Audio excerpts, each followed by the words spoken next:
On this edition of Lexington Now, ice skating returns to downtown, child seat safety, and programming for youth.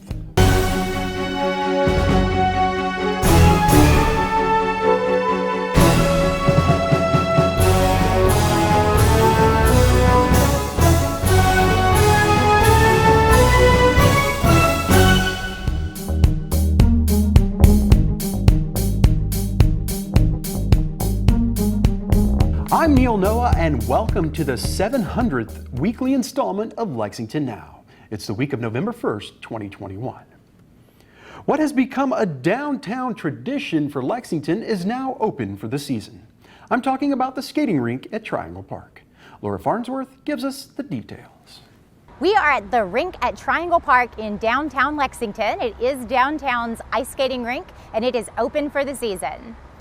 The rink at Triangle Park is celebrating its 12th anniversary this year in downtown. It's a great opportunity for people to come out it's good for date night, it's good for family outings. Anytime you want to come downtown and just kind of get a good workout in or hang out with your friends, the rink at Triangle Park is a great place to do it. So the season for the rink here at Triangle Park runs from November to about mid-January. It's part of a system of rinks that kind of take place all over this part of the U.S. And when our friends can come in and get it set up, we go ahead and open for the season. I know a lot of people think Thanksgiving, the tree lighting, that's the perfect time for the rink. But really there are some great weekends in November, typically weather-wise. And so we just want everyone to have an opportunity to come out, maybe when it's not freezing cold, which is what you're gonna find in January, February. So the sooner we can get it open, the better. So we are located in Triangle Park. It's kind of in front of the newly reconstructed Central Bank Center. If you're familiar with Rupp Arena and kind of that end of downtown, that is where we are, corner of Main Street and Broadway. We're open 7 days a week through the season. The hours vary, especially when Fayette County schools are out. All of that information is at our website, which is downtownlex.com. We are closed on Thanksgiving, Christmas Day, and New Year's Day, but other than that, we are open, weather permitting, throughout the entire season. You'd be surprised at the capacity of the rink. I know it looks pretty small, but they can get, I believe it's anywhere between 100 150 guests on the ice at any given time. You do pay an admission fee, it's $15, and that includes 60 minutes on the ice. And our friends at the Lexington Ice Center that kind of run the day-to-day operations take great care to make sure that everyone's getting their time. They've got an entire wristband system to make sure that when you come down here, you get your 60 minutes and there's plenty of space for you to skate. And of course, that the ice is safe. There's a little Zamboni type machine that they scrape the ice with occasionally and just make sure everything stays safe. Did you know that the Lexington Fire Department isn't just about fire safety? They also have a program designed to help caregivers properly install child seats in their vehicles. Here's more. Firefighter Berger is one of the technicians and instructors for the car seat installation program. And he's going to walk through a little bit of the basics of the program, and then we're going to take a look inside my vehicle and make sure this car seat's set up correctly. Firefighter Berger, thanks for being with us. Hey, thanks for having me. To date, from 2019 until currently today, we've installed 922 seats for the public. It's imperative that people come out because a lot of times there's information that just kind of seems to kind of get past and slip through the cracks. So we like to make sure that when the parent comes in or the grandparent or the guardian, that they feel comfortable and they feel knowledgeable when they leave our station, that they know that their child's going to be safe, and that if they have to switch that car seat out to a different vehicle or something like that, that they've got the knowledge and the skills to make it happen.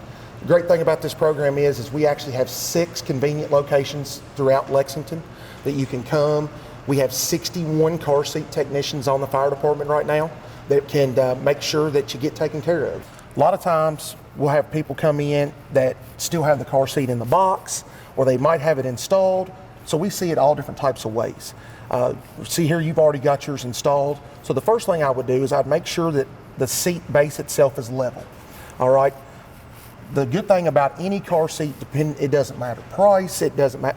They're always going to have a way to make sure that the seat is level. You're going to have a ton of information on the seat alone, whether it's on the base. You'll have information that's on the side of the seat showing how much weight the child can be before you have to switch to a different seat. They have a ton of information. A lot of times you'll want to make sure that you go through that owner's manual of that seat So you know exactly how it functions, along with your car seat, your car manual, to make sure that you have all that information as well.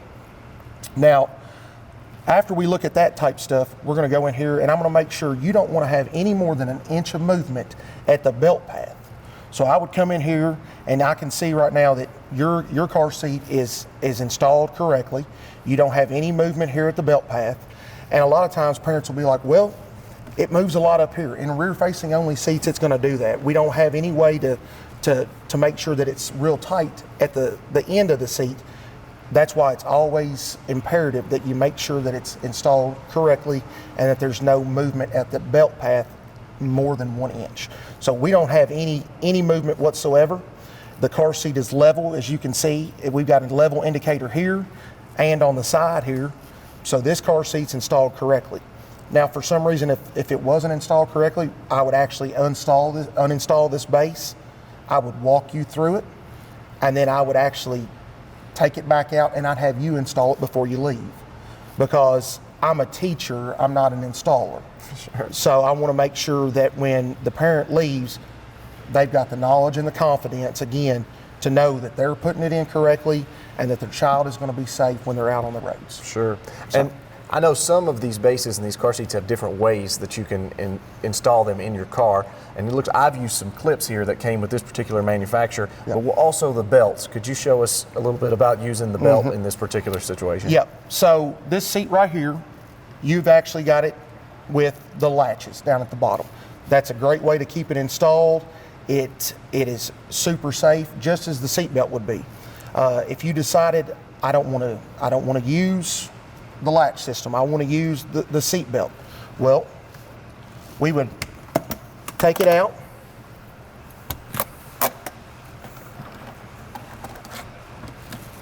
We'd make sure that we put the clips back in their appropriate storage, and I'd actually take your seat belt here because this car seat has a built-in lock-off system. So I would take your seat belt, I'd run it through,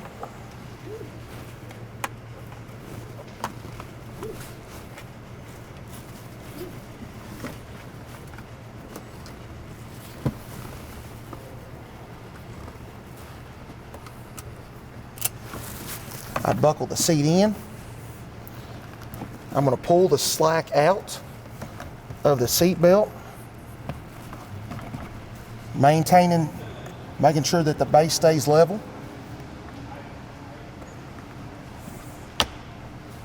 And you use that lock-off system right there, and you can see, even with the seat belt, we have no movement. It's just as safe. They've both been crash test rated. A lot of times we'll have parents come in and sometimes they have the latch and the seat belt, and their thing is as well, both of them have got to be safer. Two's better than one. Well, in this instance, that's not the case. These two systems do not work together. They're separate working things. They've never been crash test rated as a tandem safety precaution. So you want to make sure when you install a seat that you choose either the seat belt method or the latch method. So, but again, these are a couple different ways, and most seats are always going to have several different ways that you can actually put the seat in. A lot of people, when they bring in forward facing, which we can see you've got rear facing, it's going to be a while before you go forward facing. But we see, of course, with seeing almost 1,000 people over the last 3 years, we have a fair share of forwards facing seats. And they'll come in and they'll want to use these latches here at the bottom, the anchors. A lot of people don't realize, though, is when the child gets bigger, when that child's weight and the car seat weight exceeds 65 pounds, that these anchors here at the bottom have never been crash test rated. So you have to use the seat belt at that point in time. Well, I really appreciate it, firefighter. Yep. I now feel more confident that my child's riding safely, Yep. and I feel educated about it. Would you tell us where are the stations where Yeah. people can come and get tested? So we've got 6 convenient locations throughout the city. You can actually get these done at our community services office, Ladder 1 at Station 1, Ladder 3 at Station 10, Ladder 6 right here at Station number 21, Engine 11 at Station 11, and Engine 16 at Station 16. After the break, we talk youth programming.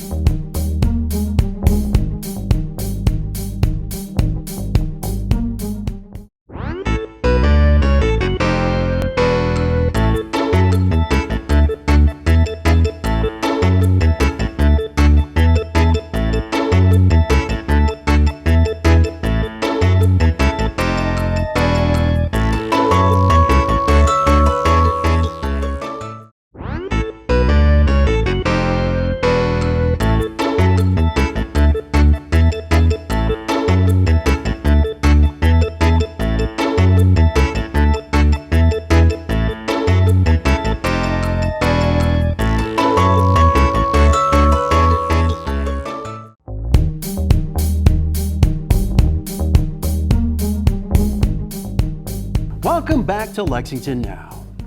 You already know that Partners for Youth offers a variety of activities during the summer months to keep young minds engaged.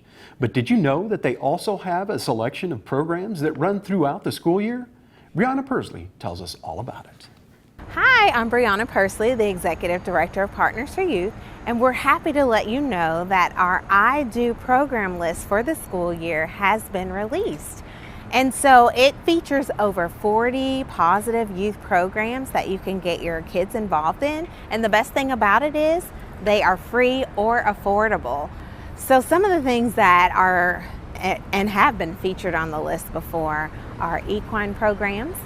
You can sign up for art programs where your child can have all sorts of types of enrichment activities where they color leaves or where they just draw their feelings on the paper. You can also get involved in outdoor programs that really have some physical activities that they offer. And then there's some after-school programs that are specific to schools that will be a plethora of educational, art, cooking courses, all of that combined, and just some fun programs in general. So there's something on there that your child can get involved in. The most important thing about our list that you want to remember is that we are still in a pandemic. So you definitely want to contact the program coordinator yourself just to make sure that they have those COVID provisions that you expect them to have in place. If you want your child to volunteer for the programs that are on the I Do list, you can still contact that program director because we know that our kids need volunteer opportunities to go on that ILP before they graduate from high school. So think of the I Do list not just as something that kids can participate in as a participant, but also a young child can mentor in a program and volunteer to help those program leaders out. And those are always needed for young people to get involved in positive things, whether it be a participant or a mentor slash just an older kid that's really helping a younger kid be guided through the program.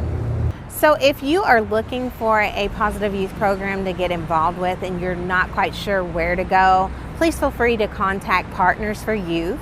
You can reach us at 859-280-8003. Once again, that number is 859-280-8003, and we'd be happy to steer you in the way that you want your child to go.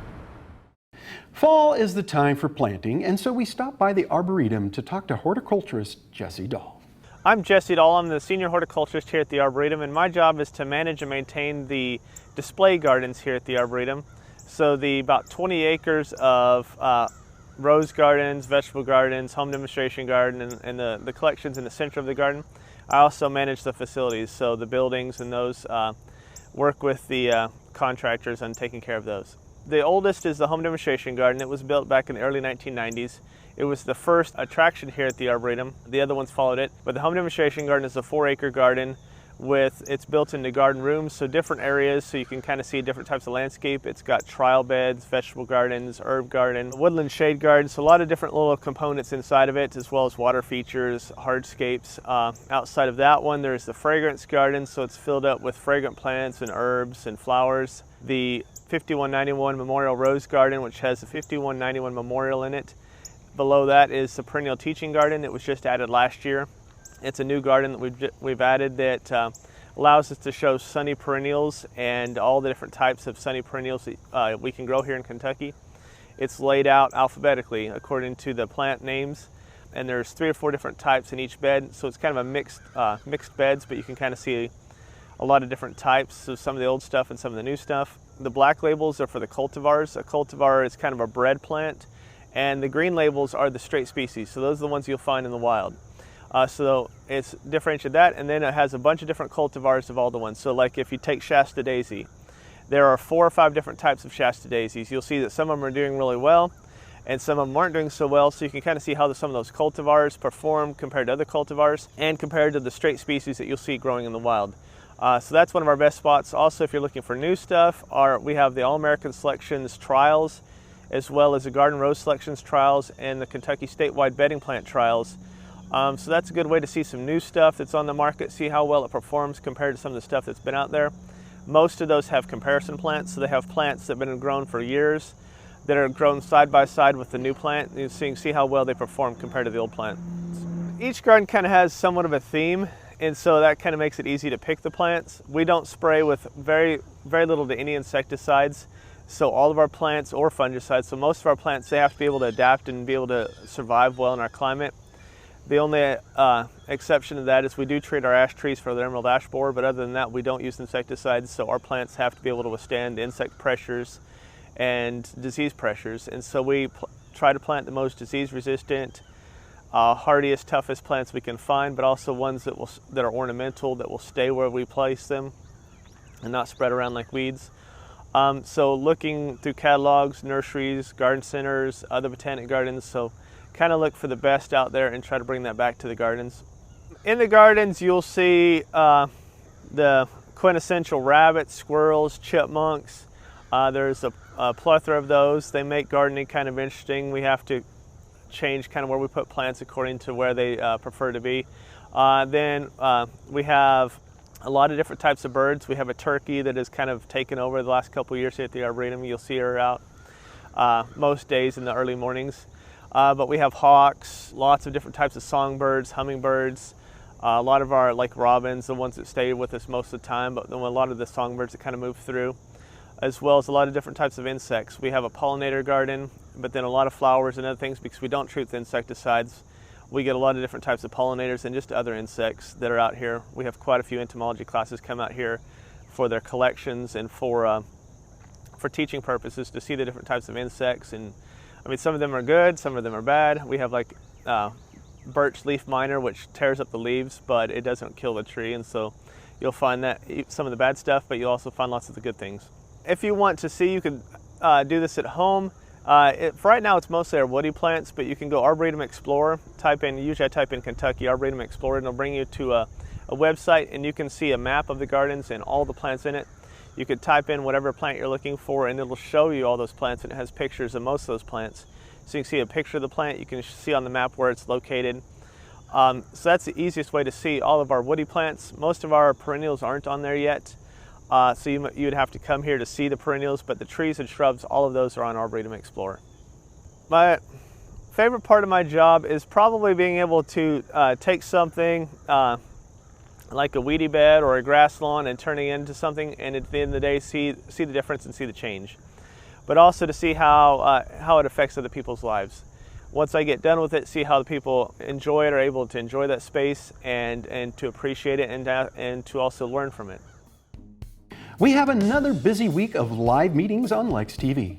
For the most accurate and up-to-date information on all city business, check out our website at lexingtonky.gov. Now, here's a look at this week's live televised meetings.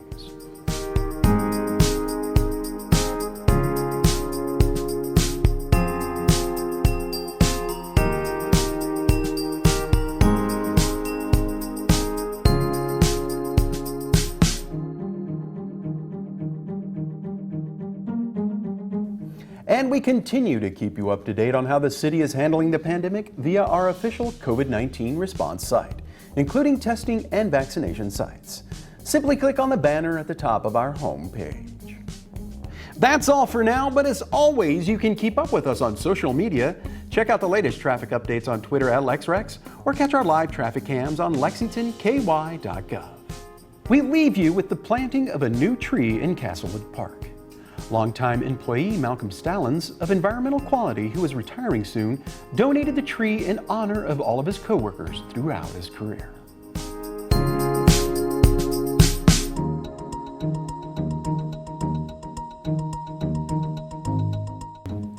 For all of us at Lex TV, I'm Neil Noah, and that's it for now.